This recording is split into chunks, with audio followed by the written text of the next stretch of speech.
Hello friends, I'm Harish Demla from Accurate Fortune Astrology। दोस्तों आज हम बात करेंगे मंगल देव की मिथुन लगन के द्वादश भाव की प्लेसमेंट के बारे में। आइए जान लेते हैं कि यदि जेमिनी असेंडेंट में मार्स 12th हाउस में प्लेस हो जाएं तो हमें किस तरह के रिजल्ट्स मिलेंगे। देखिए दोस्तों, मंगल एक मारक प्लानेट है। मंगल के पास दो ही हाउसेज हैं, छठा घर और 11वां घर। छठे घर का मालिक 12वें घर में, यानी कि ये 33% विपरीत राजयोग कंडीशन। 33%। पूरा विपरीत राजयोग नहीं बनता। पूरा विपरीत राजयोग तब बनेगा जब मंगल के साथ कोई मैलिफिक प्लैनेट हो, यानी कि मंगल का कोई एनिमी हो या कोई मैलिफिक एनर्जी हो। साथ में शनि बैठ जाए, राहु बैठ जाए, केतु बैठ जाए, बुध बैठ जाए, इवन सूर्य बैठ जाए, तब भी बनेगा। और एक मैलिफिक एनर्जी मंगल के साथ होनी चाहिए और लगन का स्वामी या तो लगन में हो या लगन को देखता हो, तब ये विपरीत राजयोग कंडीशन क्रिएट हो जाएगी। और विपरीत राजयोग के बारे में हमने ऑलरेडी वीडियोस बनाई हुई हैं। तो इस विपरीत राजयोग में कई तरह के अच्छे फल मिलेंगे, लेकिन विपरीत राजयोग हमें तकलीफ़ें दे के, प्रॉब्लम्स दे के, डिफ़िकल्टीज़ के रास्ते से ही सक्सेस देता है, लेकिन बड़ी सक्सेस देता है। दैट इज़ इक्वलेंट टू राजयोग, लेकिन वो राजयोग सीधा सीधा राजयोग नहीं है। वो हमें काफ़ी डिफ़िकल्ट जर्नी से वो राजयोग मिलता है, तकलीफ़ों को सहने के बाद राजयोग मिलता है। तो अब ये विपरीत राजयोग कंडीशन तो सिर्फ मंगल के बैठने से यहाँ नहीं होती पूरी। अब हम ये भी कह सकते हैं कि यदि बुध देव लगन में बैठेंगे तो डेफिनेटली विपरीत राजयोग कंडीशन फुलफिल हो जाएगी, या 7वें में बैठेंगे तब भी हो जाएगी, चाहे नीच के हों, 9 नंबर में हों, गुरु की राशि में मंगल। लेकिन अगर मंगल चौथे घर में भी बैठ जाते हैं अपने एग्जॉल्टेड साइन में, तब भी इस विपरीत राजयोग के कुछ फल मिलते हैं, सारे नहीं मिलते। क्योंकि लगन को देखना या लगन में बैठना इज मोस्ट ऑस्पिशियस जब भी हम किसी भी विपरीत राजयोग को स्टडी करेंगे। अगर चौथे घर में बुध देव आ जाते हैं तो वहाँ पर बुध देव की 6 नंबर राशि है, जो कि एग्जॉल्टेड साइन है मरकरी का, तो वहाँ भी हम इस योग के फल कुछ न कुछ ले सकते हैं। और अब अगर ये विपरीत राजयोग नहीं है तो फिर इसके कुछ बुरे और कुछ अच्छे फल ज़रूर हमें मिलते हैं। तो आइए जान लेते हैं कि किस तरह के फल ये मिल सकते हैं।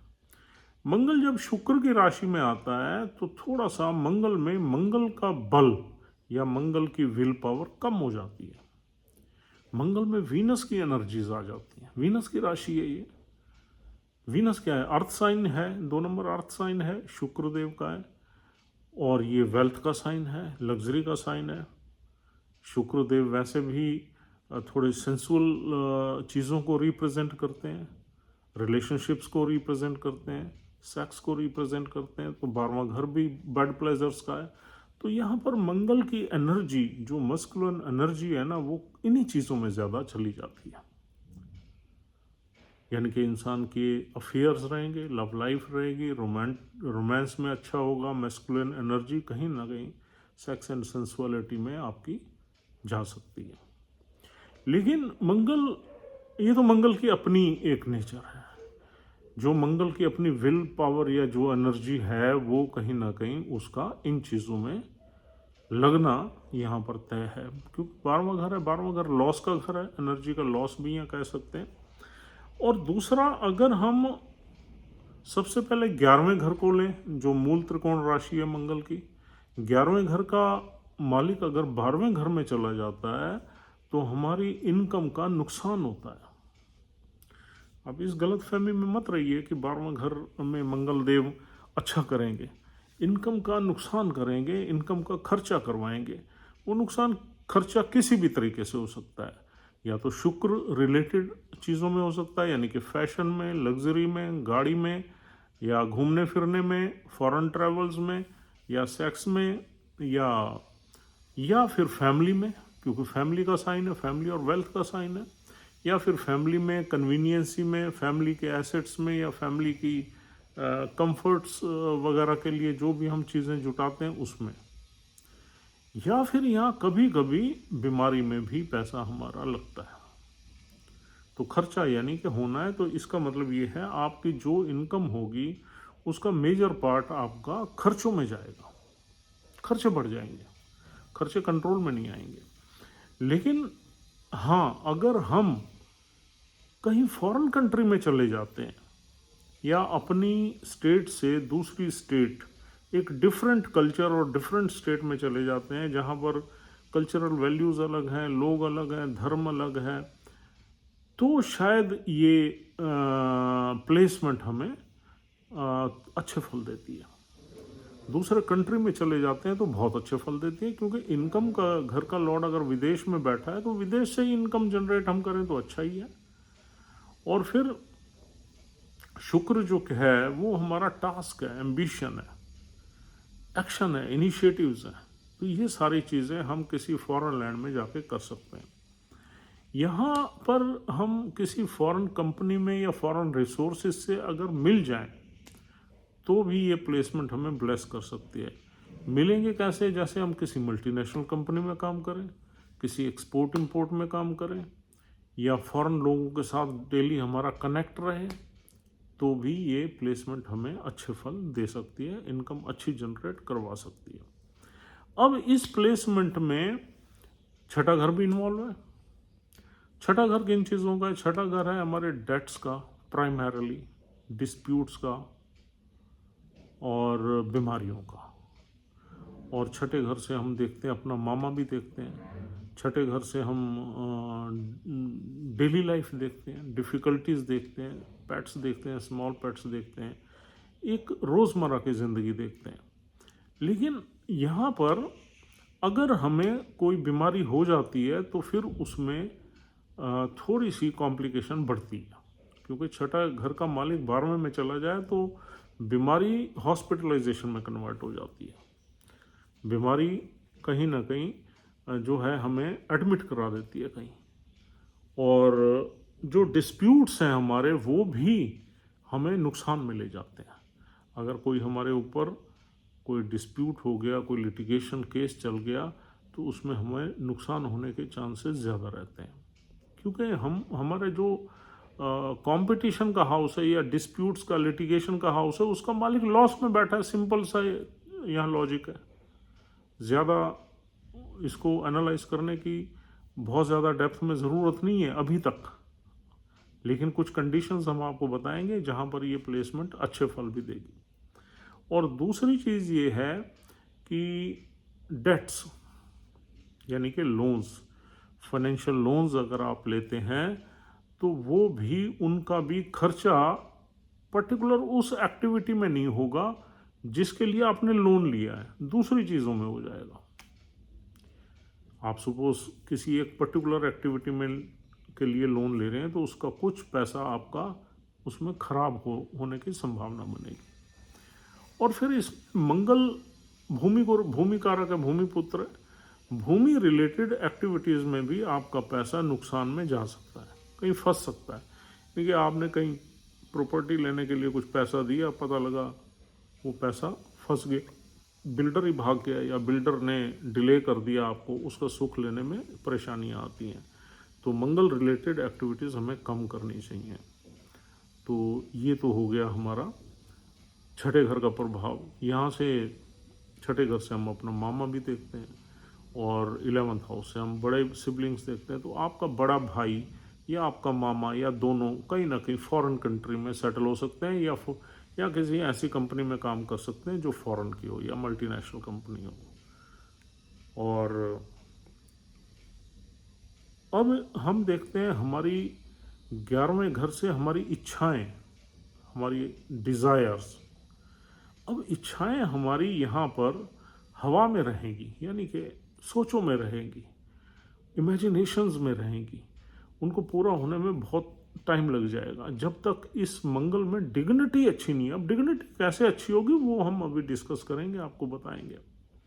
ऐसा नहीं है ये मंगल बहुत ही खराब रिजल्ट्स देगा, ये मंगल बहुत अच्छे रिजल्ट्स भी दे सकता है, लेकिन उसकी कंडीशंस हम अभी डिस्कस करते हैं। अब प्राइमरीली ऐसा देखा जाता है कि हमारी जो इच्छाएं हैं वो पूरी होते होते बहुत टाइम लग जाएगा, और हो सकता है पूरी हों भी ना, 12वां घर इन्वॉल्व हो गया। और कुछ हमारे मसल्स वगैरह का लॉस रहेगा। मंगल किसको रिप्रेजेंट करता है? हमारे मसल्स को, हमारे ब्लड को, ब्लड का यहाँ पर मसल्स का लॉस रहेगा। आदमी फिजिकल एक्टिविटी में थोड़ा कम रहेगा, लग्जरी में ज़्यादा रहेगा, मौज मस्ती खाने पीने में ज़्यादा रहेगा, फूड हैबिट्स इंसान की ख़राब होंगी, कुछ भी खा लेगा। और बड़े भाई बहनों का भी विदेश में सेटल होना यहाँ पर लगभग तय, विदेश से कोई ना कोई इनकम का ज़रिया बन जाता है। और अब देखिए, जब भी इनकम के घर का लॉर्ड 12वें में आ जाए, 6ठे में आ जाए, 8वें में आ जाए, तो हमारी इनकम में बरकत कम रहती है। और इसके साथ साथ अगर आप सेकंड हाउस भी देख लें, सेकंड हाउस भी ख़राब हो, वहाँ केतु जैसा कोई प्लानेट फंस जाए, फिर तो गए, फिर तो आप सेविंग्स करने में बड़ी परेशानियाँ रहेंगी थ्रू आउट लाइफ। तो इसलिए ये पोजीशन इतनी बढ़िया नहीं है। और अब देखते हैं कि ये वाला जो मंगल बैठा हुआ है शुक्र की राशि में, शुक्र कहाँ बैठा हुआ है, दैट इज मोस्ट इम्पॉर्टेंट। शुक्र कहाँ बैठा हुआ है और मंगल जिस नक्षत्र में बैठा हुआ है वो नक्षत्र का लॉर्ड कहाँ बैठा हुआ है। अगर ये दो प्लैनेट्स बहुत अच्छे बैठे हुए हैं आपके चार्ट में, तो फिर आप ये समझिए कि ये मंगल आपको विदेश से या मल्टीनेशनल इनकम कंपनी से या एक्सपोर्ट इंपोर्ट से या किसी ऐसी एक्टिविटी से या किसी भी ऐसी एक्टिविटी से पैसा पैदा करेगा जो कि दूर की जगह से हो, डिस्टेंट प्लेसेस से हो, अलोन प्लेसेस हो, अकेले प्लेसेस से हो। तो कभी कभी हम अपने देश में भी देखते हैं कुछ ऐसी सर्विसेज हैं जो हमें पहाड़ों के बीच में पोस्टिंग दे देती हैं, समुद्र के बीच में पोस्टिंग्स दे देती हैं। जैसे आपका जो ये नेवी है, मर्चेंट नेवी है, जैसे आपका जो है पहाड़ों के बीचों, जंगलों के बीचों बीच फॉरेस्ट की सर्विसेज हैं। तो या कोई ऐसी जगह जहाँ पर बहुत दूर कोई ना कोई एक्टिविटी चल रही है, इकोनॉमिक एक्टिविटी चल रही है, उसमें आप काम कर रहे हो, तो इस तरह की प्लेसमेंट्स में भी ये जगह आपको इनकम जनरेट करवा सकती है। और वहीं आपके एक्शंस या इनिशिएटिव्स काम आ सकते हैं। अब यहाँ पर दो चीज़ें होगी, फॉरेन की प्लेसमेंट भी यहाँ अच्छी रहती है, लेकिन फॉरेन की प्लेसमेंट में आप तभी जा सकते हैं जब कोई एक कम से कम दूसरा योग भी इसको सपोर्ट करे। अब ये योग तो सपोर्ट कर ही रहा है। दूसरा योग यानी कि इनकम के घर का मालिक 12वें में है, तो 12वें घर से हम इनकम ले सकते हैं।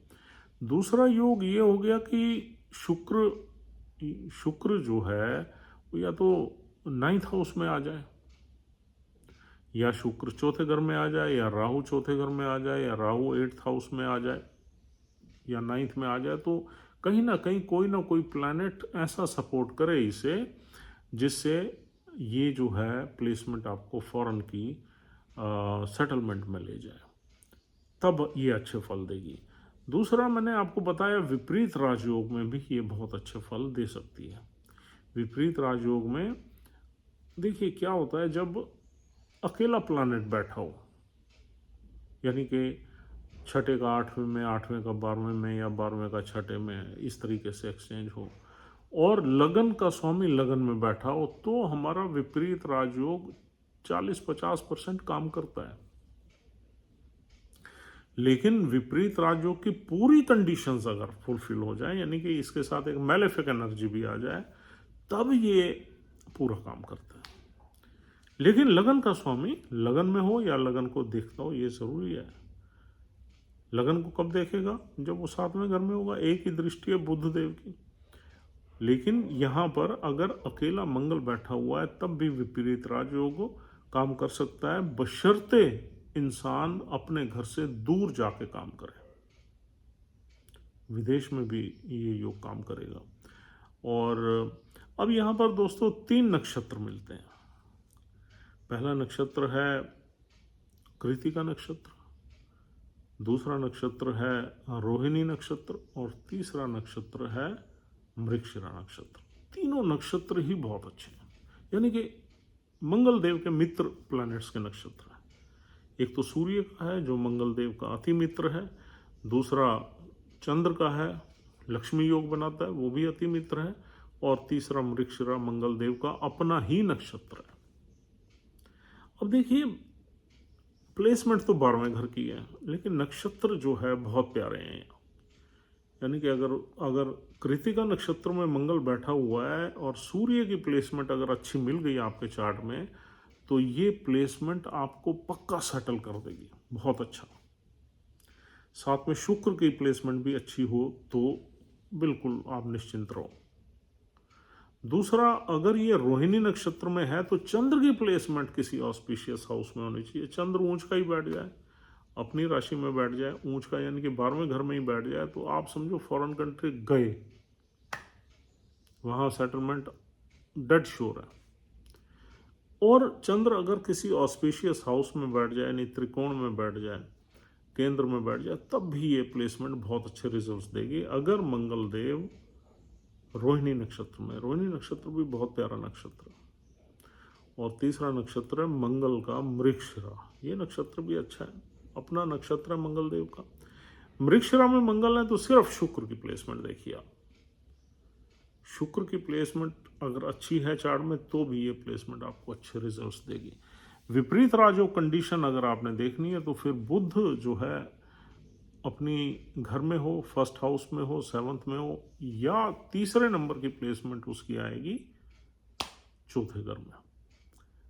तो दोस्तों, अगर नक्षत्र के लॉर्ड्स की प्लेसमेंट्स अच्छी नहीं होगी, फिर ये थोड़ी सी तकलीफ दे है, फिर आपको तंग करेगी, आपके खर्चे रहेंगे, इनकम कहाँ जा रही है, इधर उधर जा रही है, परेशानियाँ रहेंगी। डेट लोगे तो उनको रिपेमेंट में दिक्कत आएगी, एनिमीज आपके एक्टिव रहेंगे, आपको हैरास करेंगे, परेशान करेंगे। हालांकि देखो, मंगल बेशक अपने घर को देखेगा वहाँ से 7वीं दृष्टि से, लेकिन उसको प्रोटेक्ट करने में उससे दिक्कत आएगी, क्योंकि मंगल अब बहुत दूर है और एक लॉस की एनर्जी से मंगल वीक हो गया यहाँ पर। तो इसलिए हम ये नहीं कह सकते कि Mars will protect his house fully, no, क्योंकि अब मार्स बहुत दूर है और बहुत वीक भी हो गया। 12वां घर तो लॉस का है और दूर का भी है, तो आपके एनिमीज भी तंग करेंगे, आपके कॉम्पिटिशन्स निकलने में भी दिक्कत आएगी। तो इस तरह के फल जो है आपको यहाँ पर मिल सकते हैं। अगर मंगल में डिग्निटी, तभी हम कह रहे थे डिग्निटी है या नहीं है, वो आप शुक्र की प्लेसमेंट और नक्षत्र के लॉर्ड की प्लेसमेंट देखो जिसमें मंगल बैठा हुआ है। अब दोस्तों थोड़ा सा आगे चलते हैं और देखते हैं इस मंगल पे किसकी दृष्टि है या कौन इसके साथ बैठा हुआ है। अब हम अमूमन आपको बताते हैं कि मंगल के साथ अगर कोई मैलेफिक एनर्जी आ जाए, राहु केतु शनि, तो मंगल खराब हो जाता है। हम आपको हर वीडियो, लेकिन यहाँ पर उल्टा है, यहाँ पर हमें चाहिए मंगल के साथ एक खराब प्लानेट हो, लेकिन बुध अच्छा बैठा होना चाहिए। तो ये बहुत बड़ा विपरीत राजयोग भी बन सकता है जो आपको बहुत अच्छे रिजल्ट्स दे सकता है। तो आई थिंक आपको ये बड़ी डिटेल में चीज़ समझ आ गई है कि हमें मंगल की प्लेसमेंट 12वें घर में किस तरीके से एनालाइज करनी है। देखिए, कोई भी आप 10 चार्ट्स उठा लीजिए, 10 चार्ट के 10 चार्ट में ये मंगल हर नेटिव को अलग रिजल्ट्स दे रहा होगा। उस पर डिपेंड करेगा कि ये मंगल किस नक्षत्र में बैठा है, नक्षत्र का लॉर्ड कहाँ है, कितने डिग्री का बैठा है, शुक्र कहाँ बैठे हुए हैं, बुध कहाँ बैठा हुआ है। ये 3-4 चीज़ें देख के अलग अलग रिजल्ट्स मिलेंगे। और फिर आपने नवमाश पे भी नज़र डालनी है, नवमाश में मंगल की डिग्निटी क्या है। अगर यही मंगल नवमाश में किसी अच्छे घर में आ गया ऑस्पिशियस होके, तो फिर यहाँ पर अच्छे ही रिजल्ट्स मिलेंगे। तो I think this is all for the day. उम्मीद करता हूँ कि आपको हमारी वीडियोस बड़ी फ्रूटफुल लग रही हैं, पसंद आ रही हैं। If you are liking these videos, please try to subscribe our channel, that is the only request. Otherwise, we'll see you tomorrow with another placement of another planet. Take care of yourself and your family. Have a good time. Goodbye.